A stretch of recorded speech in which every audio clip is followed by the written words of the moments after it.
আসসালামু আলাইকুম। বাঙালি রান্নাবান্নার আরও একটি নতুন পর্বে আপনাদের সবাইকে স্বাগত। আজকের পর্বে তৈরি করে দেখাবো মাটন লেগ রোস্ট।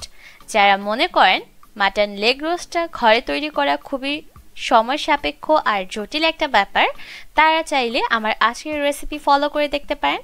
আমার বিশ্বাস আপনাদের সকলের কাছে রেসিপিটা সহজ মনে হবে।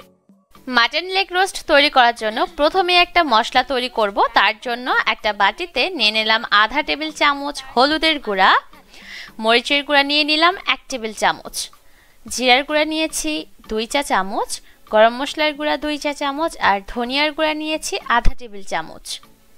আদা রসুন বাটা নিয়ে নিলাম 1 টেবিল চামচ, আর সেই সাথে নিয়েছি 2 টেবিল চামচের মতো গ্রেট করে নেওয়া পেঁপে। আর পেঁপেটাকে অবশ্যই খোসা শুদ্ধ নিতে হবে। আর এই পেঁপেটা ব্যবহার করার কারণে আমরা যখন মাটন লেগ রোস্ট রান্না করব তখন খুব সহজে সেদ্ধ হয়ে যাবে। 1 টেবিল চামচ নিয়েছি টমেটো কেচাপ আর স্বাদ অনুযায়ী লবণ নিয়ে নিয়েছি। এখানে আমি 2 টেবিল চামচের মতো নিয়েছি টক দই, আর টক দইটাকে পানির সাথে খুব ভালোভাবে ফেটিয়ে নিয়েছি।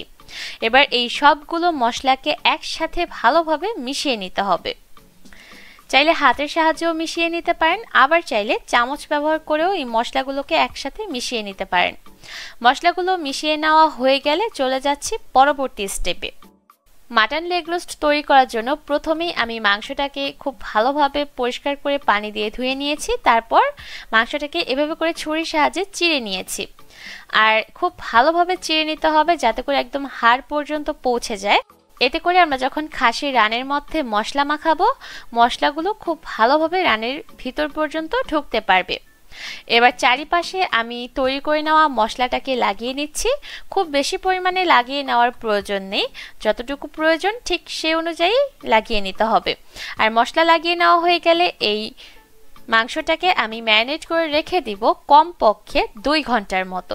তবে আপনাদের হাতে যদি সময় থাকে সেক্ষেত্রে 6 ঘন্টার মতো হলেও আপনারা চাইলে এই লেগটাকে ম্যারিনেট করে রাখতে পারবেন। চুলায় একটা প্যান বসিয়ে দিয়েছি আর এর মধ্যে আধা কাপ রান্নার রেগুলার তেল নিয়েছি। তেলটা গরম হয়ে এলে এর মধ্যে প্রথমেই রানটাকে দিয়ে দিলাম। এবার চুলা আঁচ মিডিয়াম হাই হিটে রেখে এই রানটাকে 2টা সাইড ভেজে নিতে হবে। রানের 2টা সাইডকে আমি 10 মিনিট করে মোট 20 মিনিটের মতো ভেজে নিয়েছি। রানের 2টা সাইডই যখন ভেজে নেওয়া হয়ে যাবে তখন এই রানটাকে চুলা থেকে নামিয়ে নিয়ে সেই একই তেলের মধ্যে দিয়ে দিলাম 1 কাপ পেঁয়াজ কুচি, 2টা তেজপাতা, 2 টুকরা দারচিনি আর 4টা এলাচ। এবার এই পেঁয়াজগুলোকে ততক্ষণ পর্যন্ত ভেজে নিব যতক্ষণ না পর্যন্ত এর মধ্যে সুন্দর একটা বাদামি রং চলে আসে। যখন পেঁয়াজটা খুব ভালোভাবে ভেজে নেওয়া হয়ে যাবে তখন এর মধ্যে আমি বাকি মশলাটুকু দিয়ে দিলাম। মাংসটাকে ম্যারিনেট করার পর যে মশলাটুকু অবশিষ্ট ছিল, এবার এই মশলাটাকে খুব ভালোভাবে কষিয়ে নেব। কষিয়ে নেওয়ার সুবিধার্থে এর মধ্যে সামান্য পানি দিয়ে দিলাম। এই মশলাটা যত ভালোভাবে কষাবেন রান্নাটা খেতে তত বেশি ভালো লাগবে। এর মধ্যে কিন্তু মশলাটা খুব ভালোভাবে কষে গিয়ে তেল ভেসে উঠেছে। ঠিক এই পর্যায়ে আমি এর মধ্যে খাসির রানটা দিয়ে দিলাম আর একটা ঢাকনা দিয়ে ঢেকে দিলাম। আর অবশ্যই ঢাকনা খুলে কিছুক্ষণ পর পর এই মশলাটাকে নেড়ে চেড়ে দিতে হবে, তা না হলে কিন্তু মশলাটা হাঁড়ির তলানিতে লেগে যেয়ে পুড়ে যেতে পারে। আর অবশ্যই কিছুক্ষণ পর পর এই রানটাকে উল্টে পাল্টে দিতে হবে। আপনি যতক্ষণ রান্না করবেন অবশ্যই চেষ্টা করবেন কিছুক্ষণ পর পর রানটাকে উল্টে পাল্টে দেওয়ার। এতে করে দেখা যাবে রানটা আর একটা সাইডে পুড়েও যাবে না, আর সবগুলো সাইড থেকেই মাংসগুলো সমানভাবে সিদ্ধ হবে। আর অবশ্যই চেষ্টা করবেন হাঁড়িটাকে ঢাকনা দিয়ে ঢেকে তারপর রান্না করার জন্য, তাহলে দেখবেন রান্নাটা খুব দ্রুত হবে। এর মধ্যে কিন্তু রানটাকে খুব ভালোভাবে এই মশলার সাথে কষিয়ে নেওয়া হয়ে গেছে। এবার রানটাকে পুরোপুরি সিদ্ধ করে নেওয়ার জন্য এর মধ্যে আমি পানি দিয়ে দিলাম। আর পানির পরিমাণ অবশ্যই একটু বেশি দিতে হবে, যেহেতু খাসির মাংস সিদ্ধ হতে তুলনামূলকভাবে সময়টা একটু বেশি লাগে। আপনারা আপনাদের প্রয়োজন অনুযায়ী পানির পরিমাণটা বাড়িয়ে বা কমিয়ে নিতে পারবেন। এবার আবারও আমি ঢাকনা দিয়ে ঢেকে দিলাম হাঁড়িটাকে আর অপেক্ষা করব এই রানটা পুরোপুরি সিদ্ধ হয়ে আসা পর্যন্ত। প্রায় 40 থেকে 45 মিনিট রান্না করার পর এই যে দেখতে পাচ্ছেন এরই মধ্যে কিন্তু রানটা পুরোপুরি সিদ্ধ হয়ে গেছে। আপনাদের একটু কম বেশি সময় লাগতে পারে, সেটা নির্ভর করবে রানের সাইজ আর সেই সাথে এর মাংসের পরিমাণের উপর।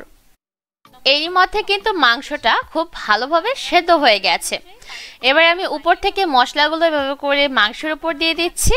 এতে করে মাংসগুলো আর ড্রাই হয়ে যাবে না, আর সবগুলো সাইডেই মাংসের জুসিনেসটা বজায় থাকবে। ঘরে থাকা সাধারণ কিছু মশলা দিয়ে খুবই সিম্পলভাবে আজকে আমি খাসির রানের এই রোস্টটা তৈরি করে দেখিয়েছি। আশা করছি আপনাদের সকলের কাছে এই রেসিপিটা ভালো লেগেছে।